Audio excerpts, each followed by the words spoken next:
வணக்கம். ஒரு வெப் டெவலப்மெண்ட்டுக்கு வந்து 3 திங்ஸ் ரொம்ப இம்பார்ட்டன்ட். ஓகே. ஒண்ணு வந்து HTML. ஓகே. HTML. நெக்ஸ்ட் வந்து CSS. ஓகே. 3வது வந்து JavaScript. ஓகே. இந்த 3லயுமே நம்ம கொஞ்சம் ஸ்ட்ராங்கா இருந்தா மட்டும் தான் வெப் டெவலப்மெண்ட் பண்றது ஈஸியா இருக்கும். ஓகே. ஸோ இதுல ஃபர்ஸ்ட் நம்ம எத ஃபோக்கஸ் பண்ணலாம்னா HTML. ஓகே. அப்போ HTMLங்கிறது என்ன அப்படின்னு பார்த்தோம்னா நிறைய டேக்ஸ் இருக்கு. ஓகே, ஜஸ்ட் இன்னைக்கு என்ன இன்ட்ரோ மட்டும் பார்ப்போம். ஓகே, இது ஒரு மார்க்அப் லாங்குவேஜ். ஓகே, இது என்ன சொல்லுதுன்னா கண்டென்ட்டை மட்டும் தான் ஃபோக்கஸ் பண்ணும். Defines structure of the content. Okay, சி இந்த வெப்சைட்டில் கண்டென்ட் என்னென்ன கண்டென்ட் இருக்குன்னா பார்த்தீங்கன்னா இங்கே லேர்ன் வெப் டெவலப்மெண்ட் அது ஒரு கண்டென்ட். ஓகே, அப்புறம் பார்த்தீங்கன்னா ஸோ வாட் இஸ் HTML இது ஒரு கண்டென்ட். ஓகே, ஸோ இந்த கண்டென்ட்டை மட்டும் சொல்கிறது தான் HTML. ஓகே, அப்புறமேட்டு இங்கே பார்த்தீங்கன்னா இங்கே மை கேட் இஸ் வெரி இந்த எல்லாமே ஒரு கண்டென்ட் தான். ஓகே, ஸோ இந்த கண்டென்ட்டுக்கு பார்த்தீங்கன்னா இங்கே ப்ளூ கலர் ஸ்டைல்லாம் கொடுத்துருக்கு. பார்த்தீங்கன்னா இங்கே ப்ளூ கலர் இருக்குது. இந்த பட்டன்ஸ்க்கு பார்த்தீங்கன்னா ஒரு கிரே கலர் இருக்குது. ஓகே, இந்த ஸ்டைல்ஸை அப்ளை பண்ணுறது தான் CSS, cascading style sheet. Okay, styles the web content. Okay,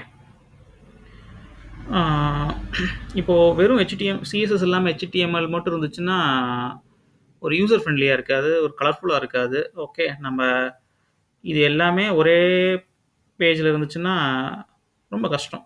okay, இங்கே பாருங்கள், இது CSSக்கு முன்னாடி. Okay, just content.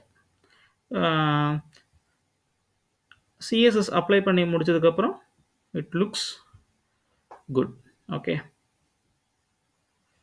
இது ஒரு சிம்பிளாக இருக்குது. மொசில்லா சைட்டில் வந்து சிம்பிளாக இருக்குது. பட் இன்னும் எக்ஸ்ட்ரானரியாக பெர்ஃபார்ம் பண்ணும் CSS. ஓகே ஓகே, இந்த ரெண்டு மட்டும் போதுமா அப்படின்னா கிடையாது. ஓகே, சி இது ஜஸ்ட் ஸ்டாட்டிக்காக தான் இருக்குது, இன்ட்ராக்டிவ் இல்லை. ஓகே, அது என்ன இன்ட்ராக்டிவ் அப்படின்னா வெப்புங்கிறது கிளைண்ட் சைடோட ஸ்டாப் ஆகாது. கரெக்டாக? ஓகே, கண்டிப்பாக அது சர்வருக்கு போகும். ஓகே, இப்போது யார் சர்வருக்கு அனுப்புறது? ஒரு பட்டன் கிளிக் பண்ணும் போது தான் ஒரு ஆப்ரேஷன் நடக்குது. ஓகே, ஸோ இந்த பட்டன் கிளிக் பண்ணவொன்னே என்ன ஆப்ரேஷன் பண்ணணும்? That is called event. Okay, இந்த வேலையெல்லாம் எது பார்த்துக்கணும்? JavaScript பார்த்துக்கும். Okay, see, JavaScript is a programming language that adds interactivity to your website. Okay, ஒரு இன்ட்ராக்டிவிட்டி இல்லைன்னா ரொம்ப கஷ்டம். கரெக்டாக? ஃபார் எக்ஸாம்பிள் இங்கே நெக்ஸ்ட்னு கிளிக் பண்ணாலும் அது நெக்ஸ்ட்டுக்கு போகும். ஓகே, கரெக்டாக? ஸோ இங்கே கிளிக் பண்ணுறேன்னா இது ஒரு event, click event. Okay, so இந்த மாதிரி ஒரு வேலையெல்லாம் யார் பார்த்துப்பாங்கன்னா JavaScript பார்த்துக்கும். ஓகே, சி ஃபர்ஸ்ட் நம்ம எதை ஃபோக்கஸ் பண்ண போகிறோம்னா HTML ஃபோக்கஸ் பண்ண போகிறோம். ஓகே, சி ஒரு HTMLக்கு நம்மளோட லேப்டாப் ஆர் கம்ப்யூட்டர் எதெல்லாம் ஒர்க் பண்ணட்டும். ஓகே, அதோட ஃபைல் எக்ஸ்டென்ஷன் என்னென்னா .html. ஓகே, ஃபார் எக்ஸாம்பிள் a.htmlனு வச்சுட்டு ஓகே நான் ஓப்பன் பண்ணேன்னா கண்டிப்பாக வந்து ப்ரௌசரில் ஓப்பன் பண்ணேன்னா கண்டிப்பாக அது டிஸ்பிளே ஆகும். ஓகே, பட் நான் லோக்கலில் என் சிஸ்டத்தில் அந்த ஃபைல் க்ரியேட் பண்ண போகிறது கிடையாது. ஓகே, அப்படி க்ரியேட் பண்ணனா உங்களுக்கு வந்து ஷேர் பண்ணுறதுக்கு ரொம்ப கஷ்டமாக இருக்கும். ஓகே, ஸோ அதுக்காக ஒரு வெப்சைட் இருக்குது. Okay, that is called CodePen. CODE pen, CodePen. Okay